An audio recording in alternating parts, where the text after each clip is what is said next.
nuisance de ce mouvement-là, à coup sûr, va, comme il l'a fait avec l'opposition, essayer de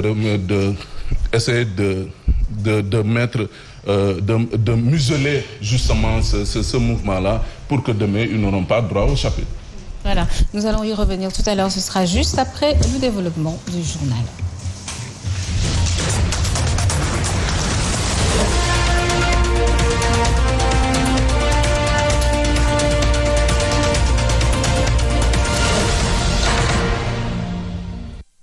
Il est 7h et vous êtes sur Zik FM et Saint TV. Un plaisir de vous retrouver dans ce journal. Rebonjour mon Bengaï. Rebonjour à vous Yacine. Abadjata, c'est tout de suite avec Traffic News.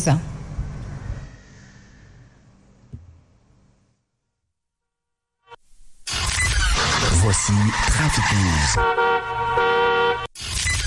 Voici Traffic News. Rebonjour Abadjata. Rebonjour Yacine. Alors vous avez évolué, où est-ce que vous êtes? Voilà, nous avons progressé, mais derrière nous, c'est très très compliqué du côté de Fass Mbao, foofu des véhicules, des cars bus, xam ne foofu la ñuy jëlee oto jëm Touba tax na ba c'est complètement saturé mu jur sax une très longue file de voitures pour ñu bàyyi ko Ndakaaru bëgg progresser vers Rufisque.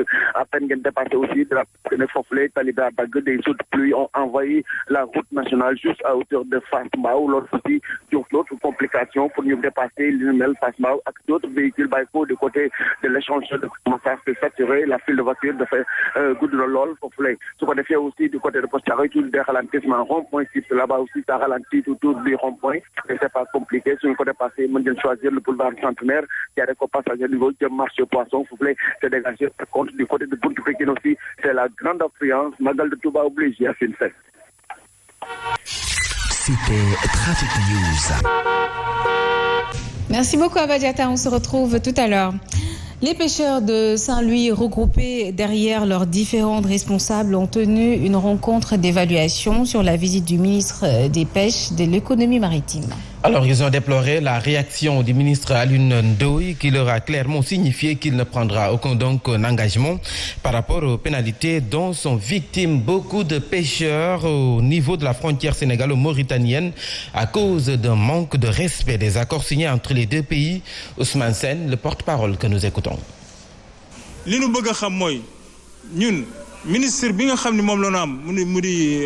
Ce que nous voulons, c'est que le ministre nous donne une considération. S'il dit qu'il ne va pas plaider pour les pénalités contre nous, ça, c'est pas son devoir.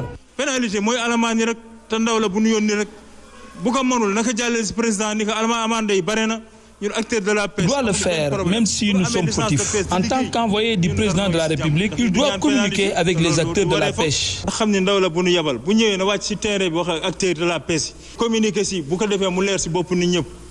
doit communiquer avec les acteurs de la pêche. Les acteurs aussi, comme les gardes-côtes, doivent se respecter les uns les autres.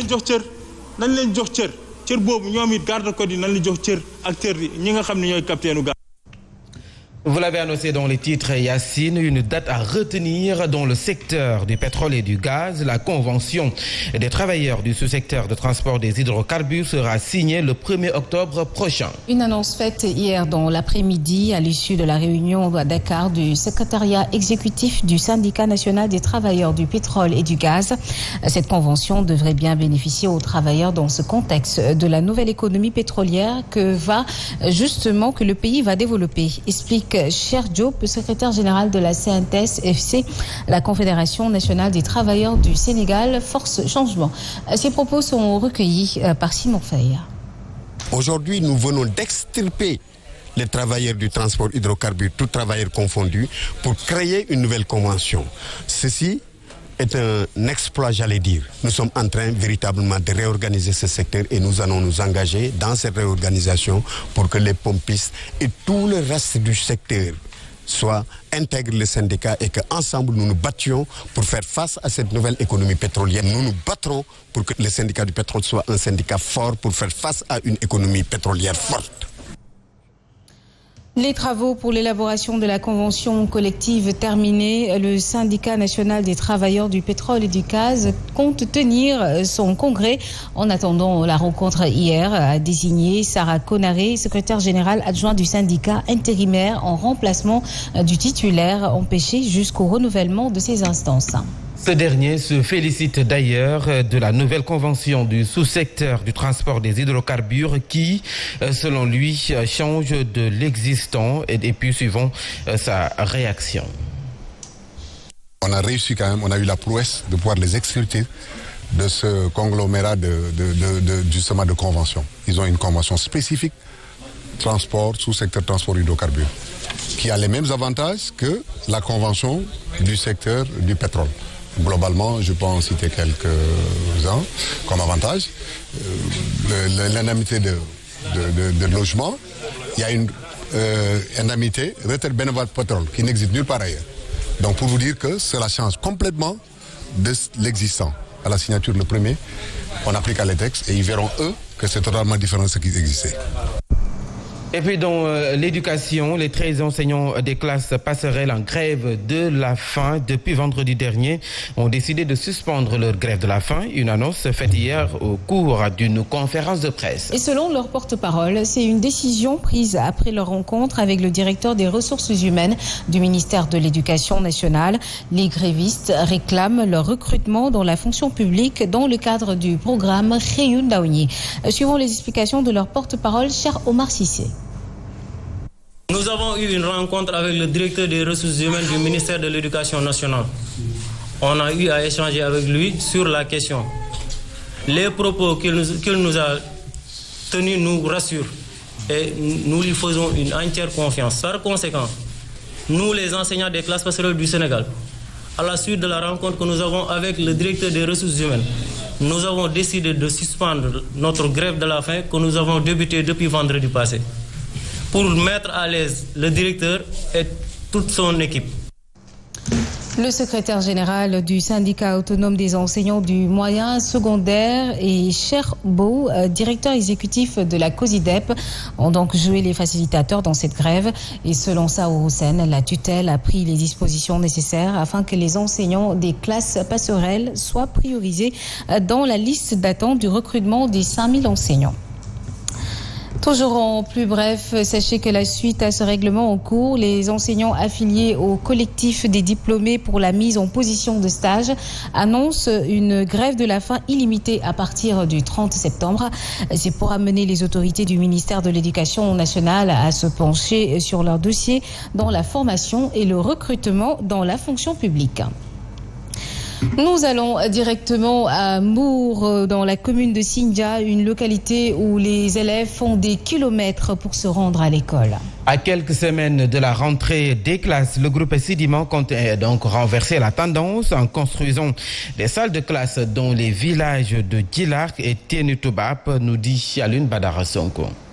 Sensible des difficiles conditions d'apprentissage des élèves de la commune de Sindia qui font parfois des kilomètres pour aller étudier, le groupe Sidima a apporté son soutien à la commune de Sindia avec la construction de nouvelles salles de classe à Djilark et Ténutubap. D'offrir au village de Ténutubap 2 salles de classe pour le CM, mais d'offrir également au village de Djilark 2 salles de classe pour l'école primaire de Djilark. Un geste hautement salué par le maire de la commune. Kon président bu ñëwee xool fa gën a métti tey mu laal ko muy wàllu éducation dem ba fas yéene tabax ñaari salle de classe si Djilark tabax ñaari salle de classe si lycée bu Ténutubap. D'un montant de 20 millions de francs CFA, la directrice générale du groupe Sidima parle de responsabilité sociétale des entreprises. Dorénavant, il faut quand même mettre l'accent sur les belles choses que notre entreprise est en train de faire, essayer de sensibiliser davantage les populations, parce que c'est le devoir de toute entreprise citoyenne. Après l'éducation et la santé, le groupe Sidima compte accompagner la commune de Sindia dans d'autres secteurs de développement. Et puis à Rufisque, dans le cadre de ces tournées politiques, le ministre d'État Ismaïla Madior Fall s'est rendu au village artisanal et c'était l'occasion pour les artisans de Rufisque d'exposer les difficultés qui plombent le secteur à Rufisque. La présidente Jarignan et ses camarades fondent leur espoir sur Ismaïla Madior Fall pour relancer le secteur de l'artisanat à Rufisque. La réaction du ministre d'État que nous écoutons. Satisfait de la prise de position des artisans en faveur de ma candidature à travers la voix de Madame Diarigna Sall, qui est la présidente de l'antenne départementale des chambres de métiers. Je suis venu chez les artisans, c'est très important pour moi, d'autant plus que les artisans représentent 77% de la population active du Sénégal. Ça veut dire que c'est des acteurs qui comptent dans l'économie, c'est des acteurs qui comptent dans la vie sociale, c'est des acteurs qui comptent dans la vie politique. Et donc quand nous avons la chance, le privilège et l'honneur d'être soutenus par les artisans à travers la personne de leur présidente, je rends grâce à Dieu, je suis très content et je les invite à relever le défi et aller ensemble à la conquête de la vie. Hier, nous vous parlions de la diffusion des données personnelles et aujourd'hui, nous nous intéressons à un autre phénomène. Des personnes cachées, le plus souvent derrière de faux profils, sèment la terreur sur Internet. Il suffit juste d'avoir donc une opinion différente de la leur pour être copieusement insulté ou même menacé. La terreur est telle que certaines personnalités se gardent de se prononcer sur des questions d'actualité. N'est-ce pas, Safietou Bandiaï? Naviguer sur Internet en toute liberté, défendre sa position ou son avis sur telle ou telle chose sans se faire lyncher devient de plus en plus difficile. Facebook, WhatsApp, Twitter, Instagram, bref, ces plateformes le plus souvent utilisées par des jeunes ressemblent à des espaces d'insultes et de confrontation. Les moqueries, insultes, menaces dont sont victimes certains internautes commencent à prendre des proportions inquiétantes. Sinon, comment expliquer cette difficulté qu'éprouvent certains journalistes pour avoir des interlocuteurs sur certaines questions? Qu'est-ce qui explique cette peur d'exprimer tout haut ce que l'on dit tout bas, de peur de se faire lyncher? Les insultes semblent donc prendre le dessus sur l'argumentaire et beaucoup de personnes qui n'ont pas le moral en acier pour encaisser certaines attaques préfèrent tout simplement faire profil bas. Les attaques semblent donc prendre le dessus sur les débats d'idées et il est plus facile pour certains de créer de faux profils pour attaquer une personne avec qui on ne partage pas les mêmes idées. Sauf que les réseaux sociaux sont une réplique de notre société et c'est clair qu'on y verra tout ce qu'on voit dans la vie hors digitale. Ce serait donc prétentieux d'attendre d'un insulteur dans la vie normale une autre attitude sur les réseaux sociaux. La réaction à présent du journaliste formateur en communication digitale. Il est très difficile de traquer ceux qui se cachent derrière les faux profils pour insulter d'honnêtes citoyens. Baron soutient cependant qu'il existe des logiciels qui permettent facilement de traquer et d'identifier ceux qui se cachent derrière ces faux comptes. Nous l'écoutons. Ces faux profils, par exemple, avant de créer déjà, vous avez votre adresse mail que vous donnez déjà. Vous laissez ça à Facebook. Il y a aujourd'hui des logiciels ou bien le IP de votre machine ou bien le téléphone portable que vous avez utilisé. Même si vous mettez en faux compte, vous avez déjà des amis avec qui vous échangez sur Facebook. Certains experts en cybercriminalité qui peuvent passer par ça pour savoir exactement de qui il s'agit. Ils ont des logiciels aujourd'hui. Il suffisait tout simplement d'utiliser ce logiciel. Ils vont taper le nom et automatiquement ils peuvent tracer la personne jusqu'à arriver là où la personne est, par exemple.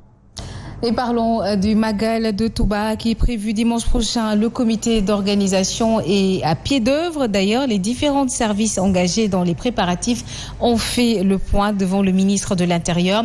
L'hydraulique reste la préoccupation majeure et je vous propose d'ailleurs d'écouter le ministre de l'Intérieur, Antoine Félix Diome. S'agissant plus spécifiquement des préparatifs du Magal, dans le domaine de la santé, dans le domaine de l'eau, dans le domaine de l'électricité et de l'énergie même de façon plus globale, ainsi que dans bien d'autres domaines, nous avons depuis plus de 2 heures de temps eu des échanges féconds, sincères et fructueux entre les services de l'État et les membres du comité d'organisation. Nous voilà au terme donc de notre séance d'aujourd'hui et on peut noter avec satisfaction que l'essentiel des engagements a été sérieusement pris en charge et le taux d'exécution est plus que satisfaisant. Il est 7h14, vous êtes sur Zik FM et Saint TV, nous entamons la deuxième partie de ce journal.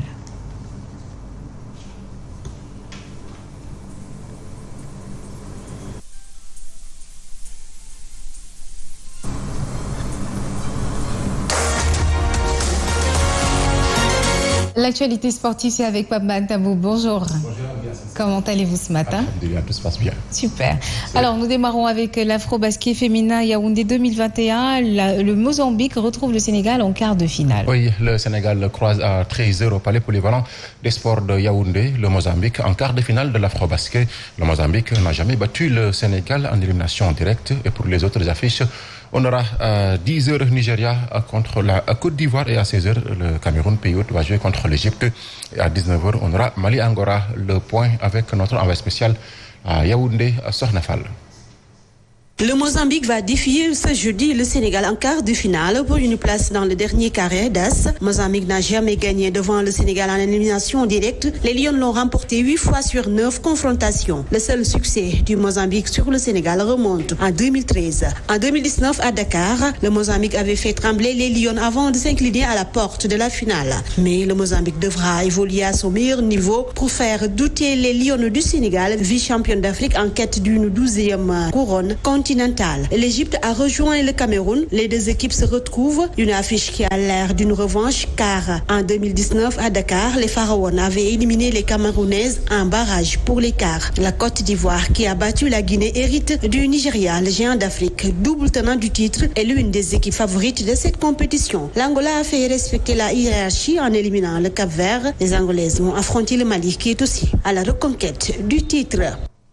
Sornafal, Sénégal, Mozambique, un quart de finale qu'il faudra gagner et les Lions sont conscientes des attentes. Selon le sélectionneur Moustapha Gaye, suivons donc sa réaction et celle de Bintou Djemé, donc au micro de Sornafal. Sincèrement, c'est des matchs où il faut élever le niveau de l'équipe. Et nous sommes conscients et nous sommes préparés pour ça. La mentalité pour moi, c'est le plus important, de conquérant, de gagneur. Dans une compétition, quand on reçoit le drapeau national, c'est presque une guerre, excusez-moi du terme, mais il faut tout faire pour gagner et on va tout faire, Inch'Allah. Maintenant, les enseignements ils sont nombreux au niveau de la deuxième chance. On a laissé 18 rebonds offensifs à l'Égypte, ce qui est inacceptable. On a donné 6 lancers francs, 6 layups sur une mauvaise reprise. Et tout ça, on a su corriger. Je pense qu'on est sur la bonne voie. En fait, c'est une équipe qu'on connaît très bien, qui nous a fait souffrir lors du dernier Afro-Basket en 2019 à la maison. Donc on sait que c'est une équipe qui est hyper agressive, qui va forcément à un moment donné cibler des joueuses à perturber, à savoir leur mettre beaucoup de défense, de pression défensive. Je pense à Yacine, je pense peut-être à moi éventuellement et à quelques cadres. Ils vont essayer de nous sortir de notre zone de confort, mais nous il faut qu'on reste concentrés et qu'on réponde. En fait, c'est l'équipe qui sera la plus sereine, qui va maîtriser le jeu, qui l'emportera. Et nous parlons de l'édition 2021 de la finale de la Coupe du Sénégal qui opposera le Casa Sport de Ziguinchor à l'équipe de Djambar. Oui, le Djambar de Saly a rejoint le Casa Sport en finale de la Coupe du Sénégal hier en dominant largement l'AS Pikine 3-1. C'était au stade Fodé Wade de Saly. Le Casa Sport avait validé son ticket après sa victoire sur le stade de Mbour sur le score de 2-0. Donc le Djambar de Saly tentera d'inscrire son nom au palmarès de cette compétition. Nous terminons avec le football réhabilitation du stade municipal de Hann-Bel-Air. La jeunesse sportive pousse un ouf de soulagement. Oui, le terrain municipal de Hann-Bel-Air se dote d'une pelouse synthétique de dernière génération. La mairie a casqué une enveloppe de 500 millions pour satisfaire cette doléance du mouvement sportif. Le maire invite les jeunes à préserver cet outil pour qu'il dure longtemps. C'est un reportage de Younous Abaldé. C'est une pelouse synthétique de dernière génération qui est posée sur le terrain municipal de Hann-Bel-Air. Parce que développer le football, c'est avoir de la matière, le potentiel certes, mais avoir des outils. Et pour moi, cette pelouse, c'est un outil de travail qui nous permettra de développer la petite enfance, mais à la fois de pouvoir bien encadrer, en tout cas, ceux qui sont là potentiellement ont besoin d'un terrain pratique. C'est à casquer près de 500 millions de francs CFA. Je pense qu'on n'aurait pas eu le courage de près de 1 million pour cette centenaire. Alors, je crois... Les autorités locales attendent des jeunes la préservation de cet outil de travail. Je demande à la population de prendre conscience déjà de ce que nous avons et surtout d'en faire un bon. SNCF, donc, c'est cet élément de Younis Abadé qui met un terme à cette page de sport. Et on se donne rendez-vous tout à l'heure, Inch'Allah, à 8h pour le tour en Wolof. Merci beaucoup, Pape Mantamboupa, tout à l'heure. Il est 7h20. Vous êtes sur Zik FM et Saint TV. Vous suivez votre bloc d'information à la matinale sur les chaînes leaders. Et tout de suite, nous allons directement avec Fabrice Guémard pour la revue de presse.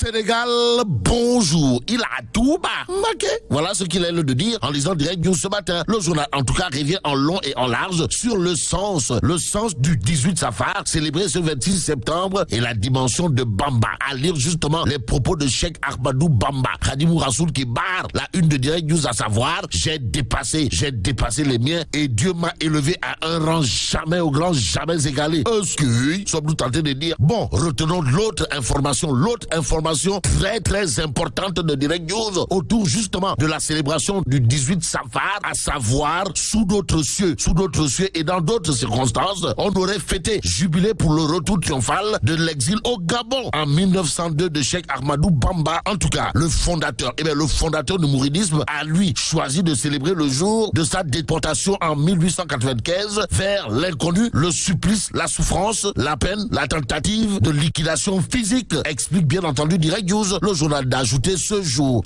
de départ en exil est ainsi considéré comme un jour de béatitude et de délivrance. Retenons ce qu'aimait dire le fondateur du mouridisme, comprenez Cheikh Ahmadou Bamba, livré ce matin par Direct News, à savoir: celui pour qui mon bonheur est le sien, où qu'il se trouve, devra tout mettre en œuvre le jour du 18 Safar pour rendre grâce à Dieu. À côté du Bamba Kesekep Dong de Direct News, la tribune quotidien évoque l'affaire des trafics de passeports diplomatiques. Pourquoi faire? Eh bien, pour indiquer un grand déballage qui planerait sur l'Assemblée nationale. Pour l'instant, retenons tout simplement et tout bonnement d'après la tribune qu'il s'agit d'un deal, d'une mafia ou encore d'un banditisme parlementaire qui aurait commencé en 2013. Bon, la représentation en parle pour la première fois, c'est ce qu'indique la tribune ce matin. Ce matin, le Soleil quotidien revient justement sur l'affaire des passeports diplomatiques et l'Assemblée nationale. En tout cas, l'institution dirigée de maître par Tafa le progressiste ou l'enfant de Cœur Mayabel, qui n'a jamais fait et jamais pensé à faire l'école buissonnière, sort un communiqué. Pourquoi faire? Eh bien, pour dire à haute et intelligible voix: nous remplirons toutes nos missions. Ainsi, il conviendrait de retenir d'après le Soleil quotidien que la mission de l'Assemblée nationale sous Tafa le progressiste sera toujours au service du peuple. D'où le titre du Témoin quotidien, à savoir: levée de l'immunité parlementaire des députés. Niass accuse Maître Malick Sall. En tout cas, le président Moustapha Niass et l'Assemblée nationale ont brisé hier le silence dans l'affaire des trafics de visas diplomatiques impliquant deux des leurs, notamment les députés Boubacar Biaï et Mamadou Sall, rappelle le Témoin quotidien. Le journal trentenaire de noter seulement si l'Assemblée nationale se dit prête à collaborer totalement avec la justice, elle attend encore d'être officiellement saisie par le ministère de la Justice pour la levée de l'immunité parlementaire des députés. Ça veut dire quoi? Eh bien, ça veut tout simplement et tout bonnement dire, d'après l'Assemblée nationale, que ceux qui parlent de lenteur dans la levée de l'immunité parlementaire des députés impliqués à tort ou à raison dans une affaire de trafic de passeports diplomatiques racontent des balivernes, c'est-à-dire parlent de ceux qui ne maîtrisent pas. Passons à critique le journal qui indique justice à deux vitesses. L'État tue. Eh bien, l'État tue la rumeur. Ainsi, pour ceux qui relèveraient de l'affaire des passeports diplomatiques, critique le journal s'appuie sur le communiqué de l'Assemblée nationale pour dire clairement et nettement que Ndeketeyo, la balle est encore chez le procureur à propos de l'instruction de l'affaire Bougazeli. Critique le journal nous informe également que Maître Malick Sall rappelle bien entendu le temps de la justice. Quoi qu'il en soit, il conviendrait de retenir le communiqué de l'Assemblée nationale concernant les députés impliqués à tort ou à raison dans l'affaire du trafic des passeports diplomatiques et le débat autour d'une certaine lenteur de la deuxième institution du pays, qu'en réalité des réalités, tout est une question de niaiserie. L'observateur pendant ce temps est avec Ali Ountine, fondateur d'Africa Jom Center, qui dit billahi wallahi tallahi, le président Macky Sall est un monstre politique. Badou. Bon, je comprends le retard de sa déclaration sur le troisième mandat. Voilà ce que dira encore Ali Ountine dans l'observateur l'Observateur, l'Obs, le journal de retenir d'autres propos du droit de l'homiste chevronné, comprenez Alioune, à savoir le mouvement Y en a marre. Le mouvement Y en a marre n'a qu'à savoir que le régime ne lui fera pas de cadeau. Vous le décollez? Voilà, en attendant, Tribune Quotidien revient sur le changement spectaculaire de fusil d'épaule de Fatoumata Ndiaye. Et aujourd'hui, il convenait de retenir une bonne fois pour toutes ce que nous livre Tribune, à savoir la voix de Fouta Tampi aurait reçu 2 véhicules et une maison. Bon, 24 heures quotidien sur cette information dédiée affaire Fouta Tampi, salve de critiques contre Fatoumata Ndiaye. Que retenir autour justement de cette actualité, sinon ce que dira un certain Baïnias dans 24 heures, à savoir le mouvement Fouta Tampi n'a pas rejoint le camp présidentiel. On n'a vu aucune satisfaction de nos doléances sur toute l'étendue du foot. Bon, Tierno Bokoum, ancien député de son état, d'indiquer dans 24 heures que falsifier le thermomètre ne fera pas baisser la température. En d'autres termes, si Fatoumata Ndiaye Tampi a changé d'avis après avoir reçu 2 véhicules et une maison, c'est son affaire. Et pour parler d'une autre affaire, l'évidence quotidienne nous amène à Mermoz Sacré-Cœur, histoire de révéler que Ndeketeyo, celui qui demande aujourd'hui à Barthélémy Diaz de plier bagage, c'est Zator Mbaye. En tout cas, la coalition Benno Sigil Sénégal a investi Zator Mbaye pour les locales. Et là, retenons à la une de l'évidence les touille et les Punkalima Mombol de Mouride, signé Zator Mbaye sur Barthélémy Diaz. Tribune Quotidien. Tribune Quotidien nous livre un sondage. De quoi s'agit-il encore, Wai? Le journal du groupe des médias de nous informer d'un sondage qui aurait consacré les meilleures mères. Les meilleures mères du Sénégal, on peut retenir celui de Malikounda et DG du COUD, comprenez Maguette Sen. Si on en croit Tribune Quotidien, le journal en tout cas de renseigner que Maguette Sen ou le maire de Malikounda et directeur du COUD, c'est comme qui dirait un maire. Un maire totalement, pour ne pas dire complètement, au service de sa collectivité. En attendant, terminons avec Libération qui affiche révélation sur la transaction douteuse. En tout cas, 4,2 milliards volatilisés dans l'opacité totale. Et là, mais là, t'es donc de. Oui, foutu djamati. Bon, vive le Sénégal. C'était Fabrice Nguema pour la revue de presse. Merci à lui. Je le rappelle que cette revue de presse revient à 12h sur 89.7 Zik FM. Il est 7h passé de 27 minutes. Vous êtes sur les chaînes leaders, Sen TV et Zik FM. Nous allons marquer une petite page de pub et on revient tout de suite.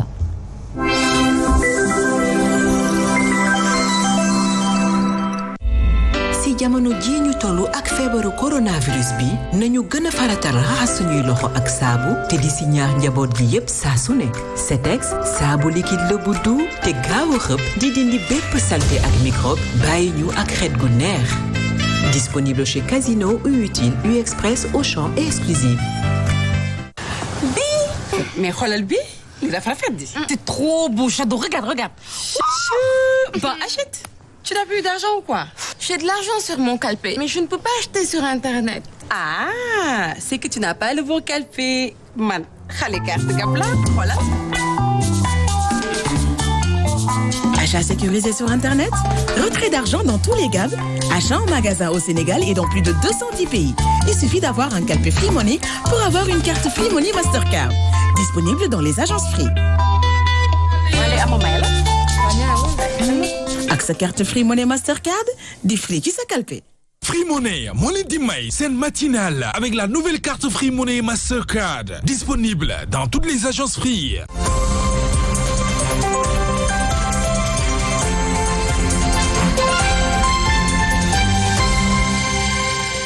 Ok, merci beaucoup suñu sponsor ñoom ñi gunge tous les matins ci seen bloc d'information la matinale ñu ngi leen di jaajëfal yéen ñi nga xamante ni yéen a ñuy déglu ci sur Zik FM 89.7 wante yi duñu seetaan sur Sen TV ak ci suñu plateforme digitale Sen TV Facebook l'officiel des médias l'officiel sur YouTube wala ngeen télécharger seen application des médias sur Play Store ou App Store aywa laata nag ñuy commenter ñu dalalaat Aba Diatta pour xam dem ak dikk bi ana fu mu toll. Voici Trafic News. Aba Diatta, Bayuma Samba Diatta. Oui, allô, Salah. Aba Diatta.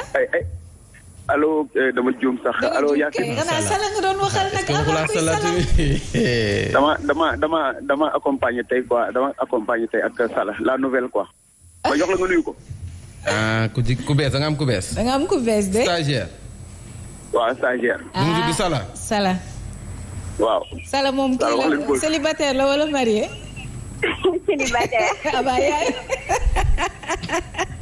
Aba célibataire moo tax nga naan Sala fajar ji. waaw Sala elle était là elle est de retour gars yi ñoo ko doon laaj kay moom day ñëw continuer. Très bien ñëw continuer Sala. très bien Sala mën nga koo jox mu def rek. waaw kay ba tey benn la de. aywa Aba foo nekk jigéen tax ñu au moins. foo nekk nii. Voilà, merci beaucoup. Nous sommes à hauteur de Mariam Niass. Fii nag c'est la grande affluence oto yi xaw nañoo takku des véhicules yu bàyyi ko soit parcelle bu Nabil Choucair wala bokk ay oto yu bàyyi ko du côté de rond-point Cambérène tax na ba fii jëm échangeur bu Hann tax koo xat waaye c'est la grande affluence oto yi takku nañ jëm du côté de Colobane wala bokk échangeur bu Hann. Tout à l'heure nous sommes passés du côté de rond-point Cambérène foofu la aussi c'est compliqué pour oto yi bàyyi ko Pikine nga bàyyi ko Kaas bi Maris wala Patte d'Oie ça ralentit à ce niveau su ko defee aussi jaar nañ sànq rek échangeur bu Technopole foofu la c'était pas très compliqué sauf échangeur bi rek moom quelques ralentissements pour véhicules yu bàyyi ko Guédiawaye ak ñeneen ñu bàyyi ko du côté de Pikine jaaree foofu lay jël péage bi moo xaw am tuuti jafe-jafe su ko defee su ko échangeur moom c'est dégagé ça circule tranquille en ce moment Yacine Seck. C'était Trafic News. Merci beaucoup Aba Diatta ak Sala ñu ngi leen di jaajëfal ñu joxante dig daje si kanam Mambey nag fan yii ñu ngi safar ndax ñu ngi jot. ay ndekki yu neex wax dëgg yàlla si suñu plateau waa Baguette d'Or. Baguette d'Or fële ca Guédiawaye Las Palmas si safar gi. fajar gu jot. waaw jaajëf waa Guédiawaye Las Palmas. am ngeen Baguette d'Or gërëmal leen ma waa Baguette d'Or waaye franchement ñi ngi def lu rafet. suñu borom ci barke weeru safar gi ñu ne. ci barke màggal gi ñu jub di dimanche incha allah yàlla suñu borom gën a yëkkati leen te la ñu mën ren. yàlla ñu mën lu ko raw. déwén gis nga mbirum Serigne Touba Yacine. boo ci defee. lu ndaw. bu déwénee di nga xam ne dama ca defoon investissement la dafa mel ni nga dugal fenn 5 francs xëy muy ful di ful ba xëy mën cee génnee 5 millions loolu mbirum Serigne Touba yàlla Serigne bi fay leen di remercier bu baax a baax waa Baguette d'Or bu baax sa Guédiawaye Las Palmas del dem Mamadou Fofana del dem et puis teranga dëgg boo ko bëggee demal banlieue quoi déjà Guédiawaye Pikine ndeysaan nga xam teranga nañ ko dëgg la mi ngi noonu aywa si sànq yaa ngi ma doon wax ni que ni am nga palabre concernant les blues des élèves. Blues bi effectivement dama bëggoon a attirer attention gouvernement bi xam nga dañu ne dañuy génne fukki milliards def ko ci blues yi boo moytuwul dana nekk koy olof yi di waxee quoi. saafara bu jul jàngoro. très bien merci Mame yàlla na fi yàgg waay saafara buy xaw a nduru buy yokk jàngoro xam nga tey jii blouse yi Sénégal matière première yi ñuy defaree blouse yi mooy tissu quoi. ñun amuñu industrie textile. donc ci 10 milliards. ñu fi amoon tëj na. très bien na la leen ne ci 10 milliards yi 8 milliards yëpp bitim réew la jëm après parce qu'il faut acheter la matière première c'est-à-dire que le tissu. donc 2 milliards yi en réalité moom mën a demaat ci économie encore que. à l'état actuel fii ba rentrée bi techniquement ce n'est pas possible que nga matale ko ñëpp dina am ñii dinañ am ñii duñu am ak yooyu. président avec 10 milliards mën nga relancer le secteur de l'industrie textile au Sénégal et d'ailleurs c'est pour ça que ma doon wax ni président bi nay maytu di inscrire ci ay projets ay programmes dugg ci politique économique.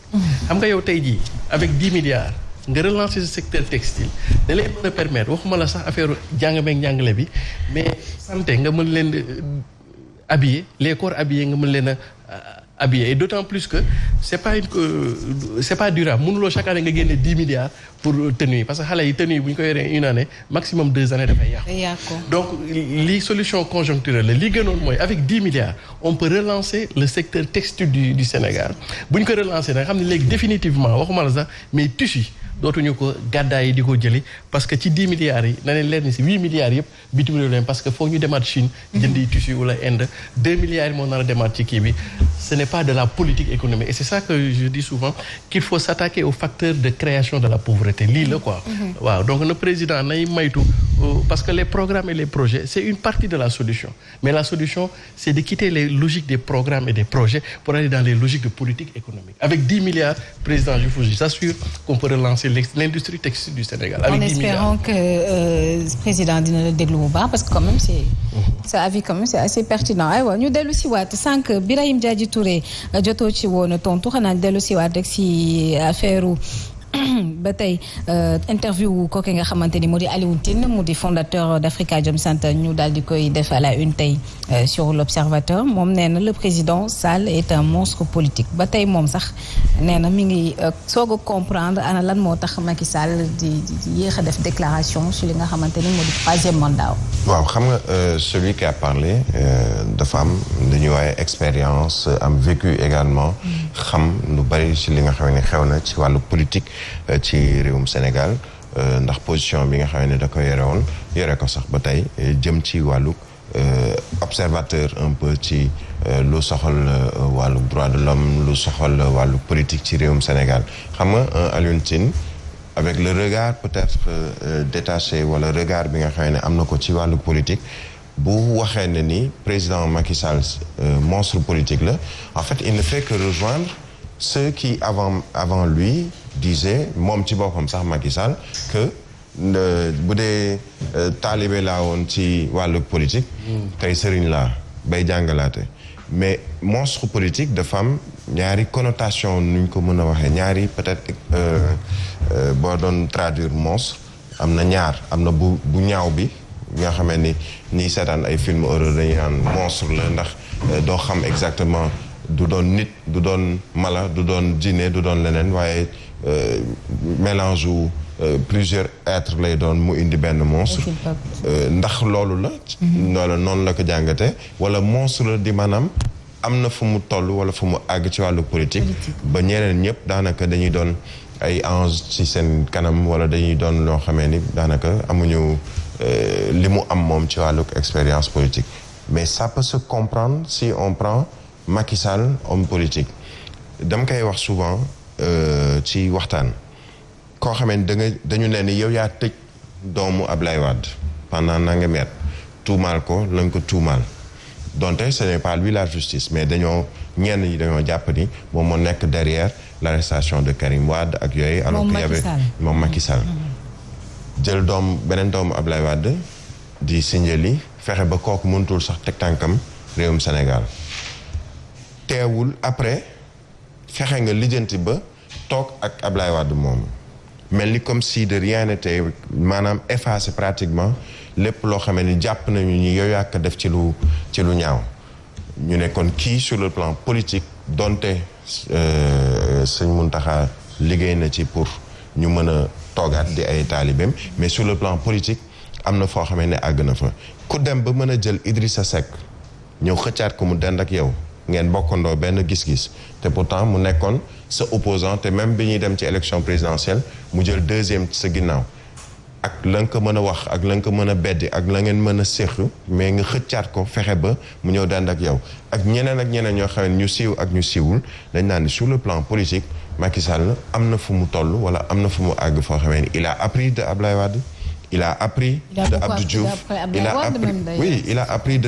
il a appris de tous ces hommes politiques déjà qui l'entourent et il faut pas oublier que aujourd'hui parmi les conseillers entre guillemets de Macky Sall il y a un certain Moustapha Niasse président de l'Assemblée nationale bokk ci Benno Bokk Yaakaar qui est également une bête politique entre guillemets su ma nee bête ça veut dire que loolee yëpp nag da koy jël jàng ci am na ñu ne nag ni il a appris mais ci li mu jàng jëlee na ci lu bon li jëlee na ci lu baax li waaye moom yenn saa yi lay appliquer lu baax li yenn saa yi mu appliquer lu bon li ça veut dire que politiquement moom on ne peut pas écarter quelqu'un comme le président Macky Sall sur le plan politique parce que bon il a quand même un vécu et surtout il a beaucoup appris ci ñi ko jot a topp dëgg la aywa ba tey rek ñu desandi ci li nga xamante ni moo di commentaire yi Mamadou Fofana xam naa ni yaa ngi koy dund fan yi mu di les faux comptes ou profils ya nga xamante ni dañuy nekk ci internet bi di yëkkati ay kàddu yi nga xamante ni ay kàddu yu ñaaw la ngeen baal ma ci kàddu ay saaga ak ñoom seen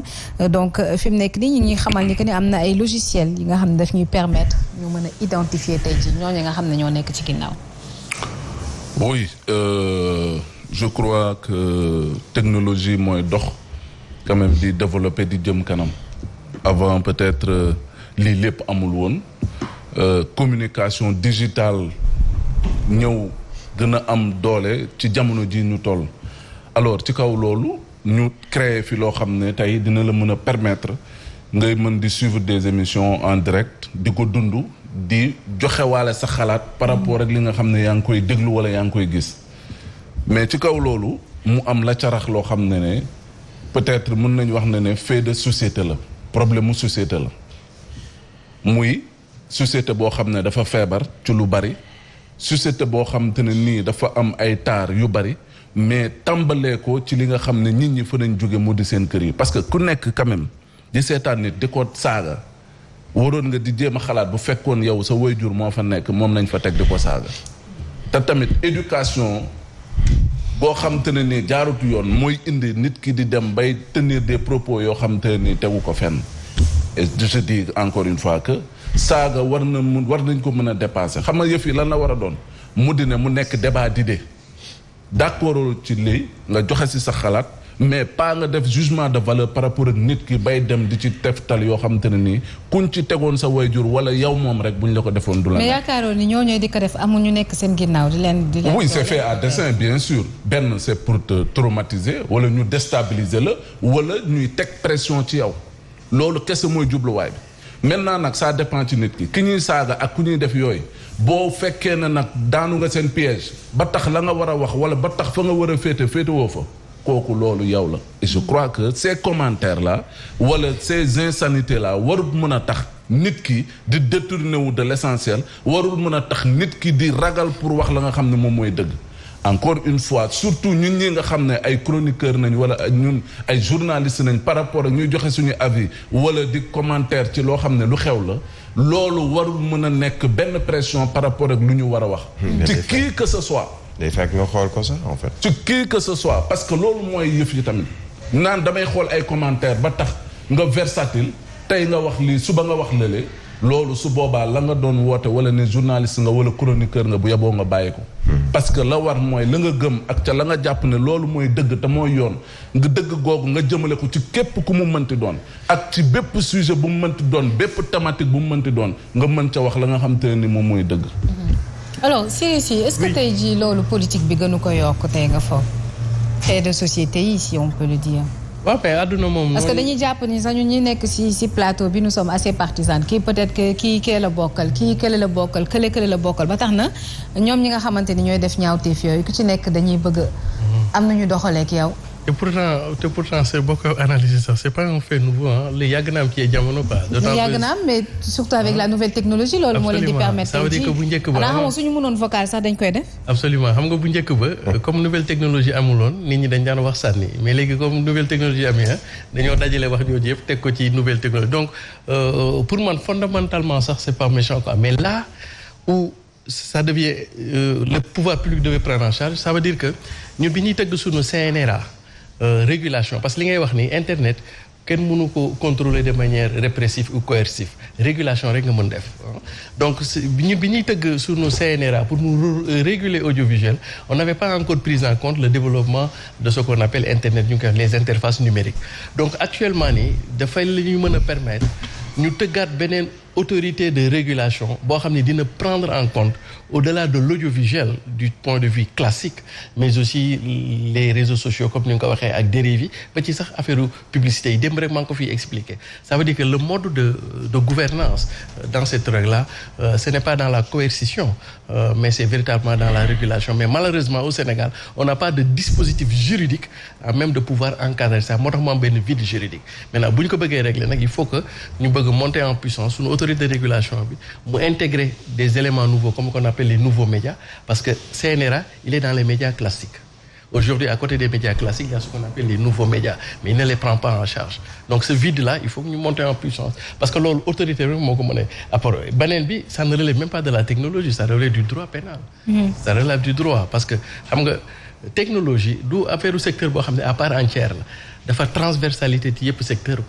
Donc ce n'est pas un fait numérique en soi, parce que même nit xam nga mën nañu la toppee ci affaire yi dem yóbbu la pénal wala dem yóbbu la et cetera et cetera. droit pénal lan la ci wax. waaw mais boo defee li nga war a def comme par exemple nga accusé la ay affaire ou bien ma jiiñ la ay affaire mais soo ko defee vidéo dugal ko fii mais après waa ji su la porté plainte dañuy ñëw jël si la est-ce que xam nga ce qu'on appelle l'empreinte digitale ak foo mën a nekk ci àdduna bis boo dugalee dara moo xam YouTube Facebook Twitter et cetera.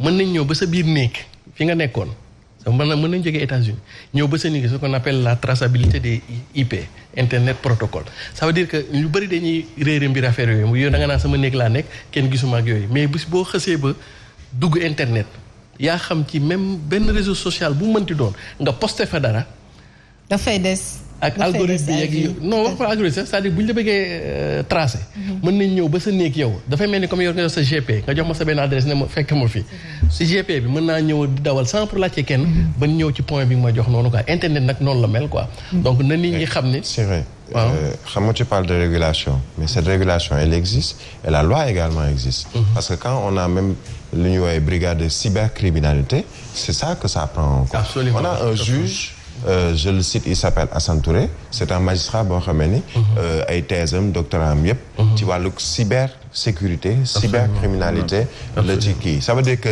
ci wàllu juridiction législation mu ngi fi et aujourd'hui commission des données personnelles moo yore loolu pas CNRA en fait mais commission des données personnelles moom moo yore pour régulation boobu nga xam ne moom moo am ci site internet yi Facebook yeeg ak yu ni mel aujourd'hui tu vas aux États-Unis tëj nañu fi compte Donald Trump ci Facebook ak pratiquement yenn kii Twitter ak yooyu parce que Twitter ki ko moom am na loo xamee ni justice moo ko ne ni loolu faw mu am mu tëj comptam Facebook également même chose mais au Sénégal la loi existe parce qu'il y a une lutte contre la cybercriminalité te lii nii yëpp ci wàllu cybercriminalité la bokk mais il y a la commission des données personnelles également qui intervient mais pas le CNRA c'est pour les radios les télés la presse mais il y a déjà ay structures yu ñu tëral pour loolu il suffit nag nga porter plainte wala nga wax peut-être qu'il voulait l'expliquer d'une autre manière voilà non xam nga par exemple réseaux sociaux yi da ci am benn dimension xam ne ça relève de la presse quoi ce qu'on appelle la presse en ligne affaire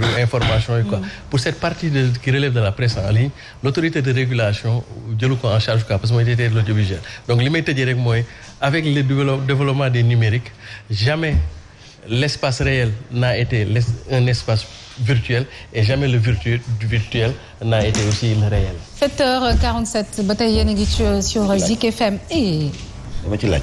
Hadji Mansour non xam nga ni. sujet boobu moo ma tax a yéeg nii yow pourtant dama doon nuyoo pour kii de. non Aïcha Hadji Mansour nuyu naa la. moo tax a ñëw dalal naa la ziar naa la dafa doy waar sujet waxal.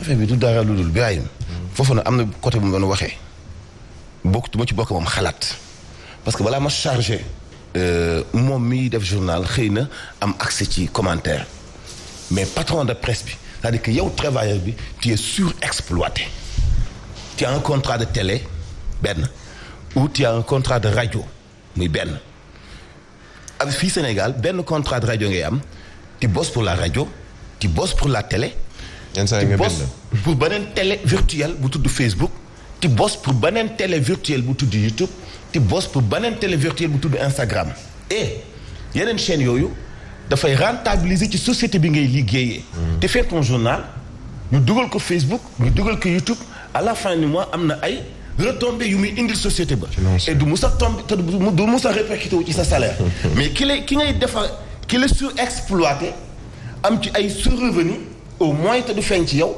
war na la lu bon protéger la France ñoo dàq saaga mais doo gis ay saaga yi jàll ay ci seen chaîne yi xam nga la moo tax parce que ci côté outil am na ay quelques mots yu ñuy mémoriser ci seeni machine ba nga xam ni saa boo ko bindee ñu bokk ko ba administrateur bi valider ko mu soog a jàll mais mënoo surexploiter ce travailleur et protéger woo ko ci ay saaga ndey nga naan ko bul xool sa téléphone et yow moment bi nga ko waxee bul xool sa téléphone da nga koy envoyer message ay info jamono fi mu toll mooy booy def journal da ngay yor sa smartphone wala ngay defee sax sa journal smartphone benn écran bu ndaw parce que ci ngay def texte bi foofu la jamono toll souvent ñu envoyé la benn ñaata laa def journal nga yónnee ma message WhatsApp wala SMS ni ma am na lenn lu xew wala sa benn correspondant nekk fenn envoyé le message nga joxe xibaar boobu noonu parce que dafay fekk ni rek chef moo la ko yónnee c'est vérifié.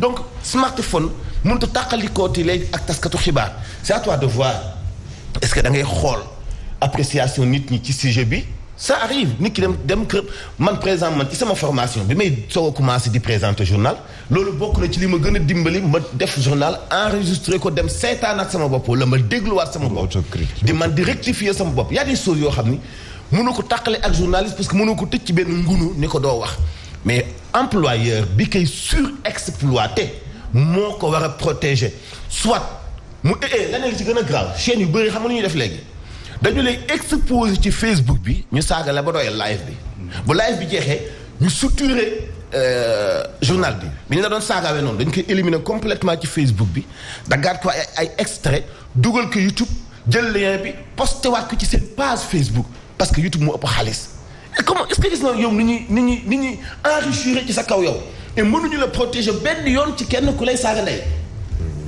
yaa ngi comprendre yow benn contrat nga am ñi fi nekk ñëpp ku ne benn contrat nga am mais kenn ku nekk yaa ngi liggéey pour 5 structures 5 organes 5 médias yu bokkul tu bosses pour la Sen TV tu bosses pour Zik FM tu bosses pour Facebook tu bosses pour YouTube tu bosses pour beneen structure donc bu ñu la exploité noonu war nañu la protéger ci ay saaga wala sax saaga yooyu boo koy ñaawlu di ko wax sa ay kilifa sax wala nga koy wax yoon ñu permettre la nga amat accès ci saaga yooyu mais après yow boo defee li ngay def ba noppi dañuy génnewaat vidéo boobu pour protéger structure bi ci saaga yi ba noppi jëlaat ko daggaat ko ay extraits yu 2-5 minutes dugal ko YouTube copier lien YouTube bi posté ko Facebook kon ñoom protégé wu nañu à 100% mais toi et tu n'as qu'un seul contrat moo tax man yoon bi balaa moo wax ci contrôler ñun ñëpp la ñuy use donc essayons ñun tam taskatu xibaar yi dox ni jamono yi doxe pour use suñu ay employeur